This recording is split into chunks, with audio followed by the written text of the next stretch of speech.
हमें हमारे अलावा कोई और नहीं बचा सकता, हमें अपने रास्ते पर खुद चलना है। हर सुबह हम पुनः जन्म लेते हैं। हम आज क्या करते हैं, यही सबसे अधिक मायने रखता है। एक तेज धार चाकू की तरह है जीभ, बिना खून बहाए मार देती है। पवित्रता अपने आप पर निर्भर करती है। कोई भी दूसरा आपको पवित्र नहीं कर सकता है। जुनून जैसी कोई आग नहीं है, नफरत जैसा कोई दरिंदा नहीं है, मूर्खता जैसा कोई जाल नहीं है, लालच जैसी कोई धार नहीं। आप जो सोचते हैं वह आप बन जाते हैं। आप जो आप महसूस करते हैं उसे आप आकर्षित करते हैं। जिसकी आप कल्पना करते हैं उसका आप निर्माण करते हैं। क्रोध को बिना क्रोधित हुए जीतो, बुराई को अच्छाई से जीतो, कंजूसी को दरियादिली से जीतो और असत्य को सत्य से। सभी प्राणियों के लिए दया भाव रखें, चाहे वह अमीर हो या गरीब। सबकी अपनी अपनी पीड़ा है। कुछ बहुत अधिक भुगतते हैं और कुछ बहुत कम। क्रोध को पाले रखना खुद जहर पीकर दूसरों के मरने की अपेक्षा करने के समान है। खुशी इस पर निर्भर नहीं करती कि आपके पास क्या है या आप क्या हैं। यह पूरी तरह से इस पर निर्भर करती है कि आप क्या सोचते हैं। तुम्हारा सबसे बड़ा शत्रु तुम्हें उतना नुकसान नहीं पहुंचा सकता जितना कि तुम्हारे खुद के बेपरवाह विचार। लेकिन एक बार इन्हें काबू कर लिया जाए तो फिर कोई तुम्हारी इतनी मदद भी नहीं कर सकता जितना तुम खुद अपनी कर सकते हो। यहाँ तक कि तुम्हारे माता पिता भी नहीं। आप चाहे जितने पवित्र शब्द पढ़ लें, चाहे जितना बोल लो, वो आपका क्या भला करेंगे यदि आप उन पर कार्य नहीं करते हैं। आप पूरे ब्रह्मांड में कहीं भी ऐसे व्यक्ति को खोज लें जो आपको आपसे ज्यादा प्यार करता हो। आप पाएंगे कि जितना प्यार आप खुद से कर सकते हैं उतना कोई आपसे नहीं कर सकता।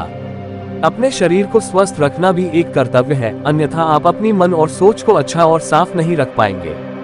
हम अपनी सोच से ही निर्मित होते हैं। हम जैसा सोचते हैं वैसे ही बन जाते हैं। जब मन शुद्ध होता है तो खुशियां परछाई की तरह आपके साथ चलती हैं। आपका मन ही सब कुछ है। आप जैसा सोचेंगे वैसा बन जाएंगे।